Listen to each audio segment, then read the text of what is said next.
Hey there, avid listeners. Thanks again for tuning in to Sims Workshop here on YouTube. I hope you're all having a great day.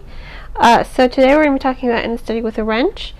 I love this novel. Let me just start by saying that. I really enjoyed this novel. It's the second novel in the Clue Mystery series, followed by In the Hall with the Knife. I loved In the Hall with the Knife. You can check out my review on simsworkshop.com for that.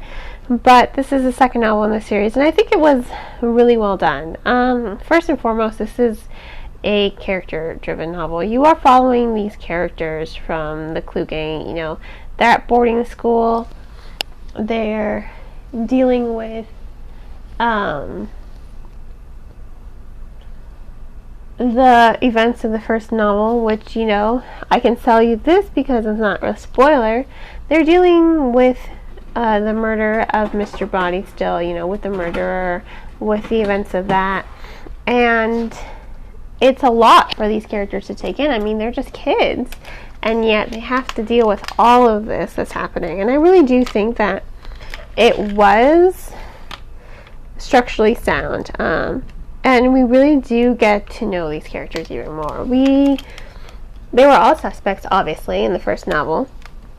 But what makes this novel not even better, because I'll say this, I think I liked the first novel a little bit more. What makes this novel good is the fact that they are kind of still dealing with the events of the first novel. They're still dealing with the secrets, everything that came to light during the investigation of, you know, Mr. Body.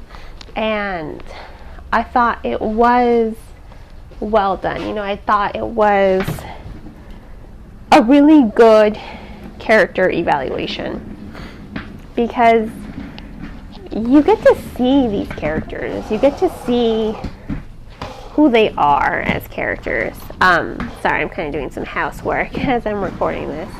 You get to see how they've changed, you know, how friendships have shifted, how friendships have evolved, new alliances are formed. You get to see all of that. And that's what makes it a good novel, because you get to know these characters even more. You get to see how the events of the first novel have changed them. And I like the rising tension of the story. Ultimately, I thought it was very well done, because there's so much happening. You know, there is so much happening because of these secrets that came to light in the first novel, and seeing these characters kind of just deal with that was well done, because you got one character, she's got a stalker, one character is kind of learning to deal with his sexuality, and then another character is dealing with the pain of the first novel ooh, sorry about that. That was my kid's toy, if you heard it. There's just a lot going on with these characters, and learning about these characters and seeing how they've changed makes a compelling novel. Now, that being said, I think the reason I probably like the first novel a little bit more is because, well, this novel takes a little bit too long to develop. It has a great opening. You know, it opens up, of course, with a murder.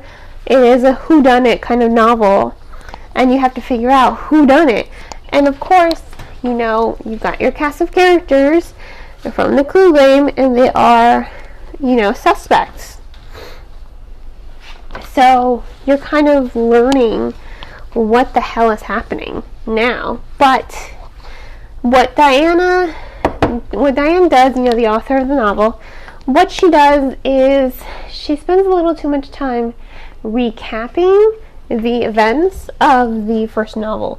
Now, I don't think that's entirely necessary, because I think it slows down the pacing of the novel.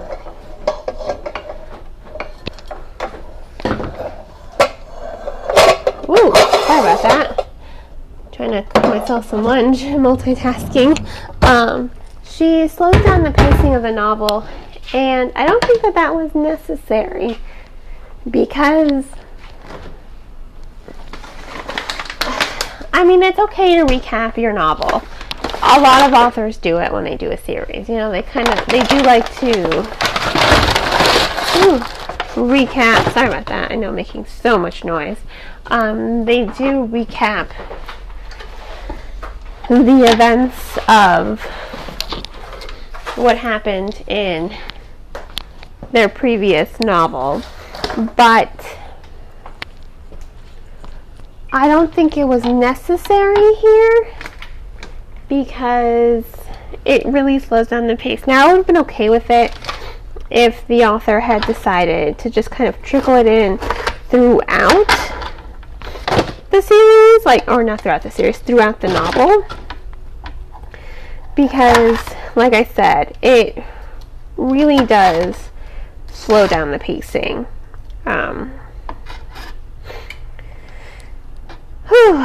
Sorry.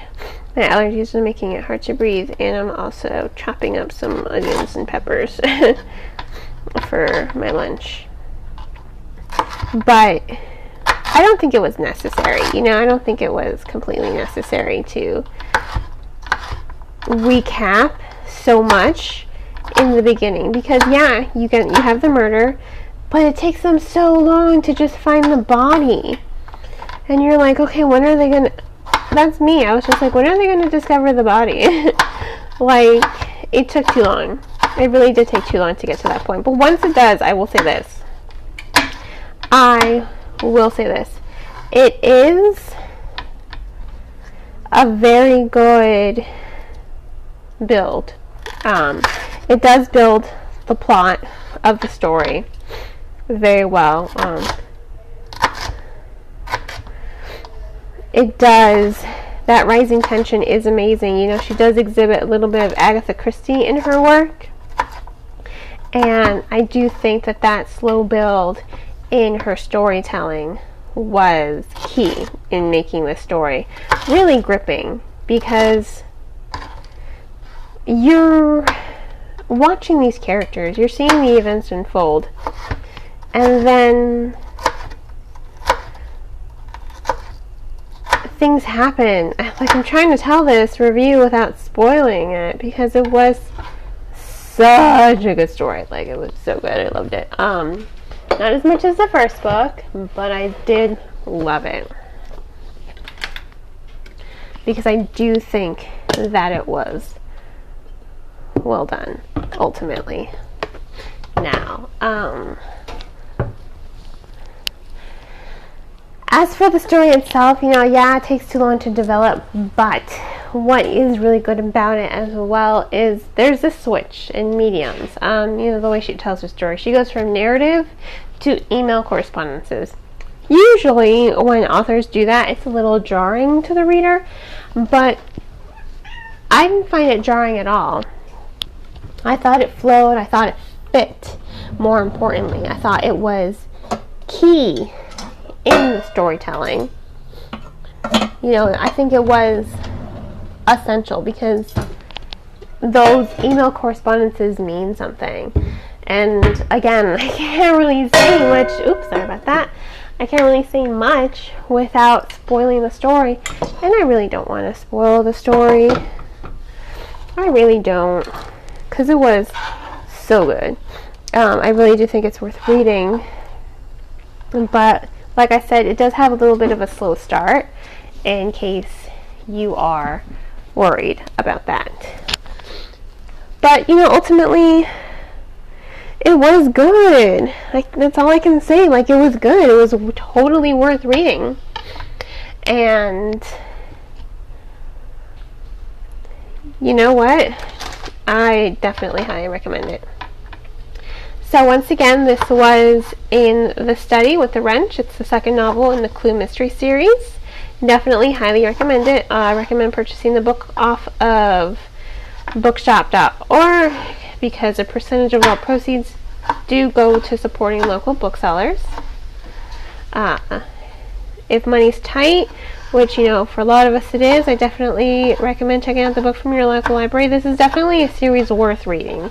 Let me just say that. It's a series that is worth reading because it's really good with its characterization. The rising tension is amazing, and it does grip the reader, you know, and it does, you know, she does such a great job spinning this mystery.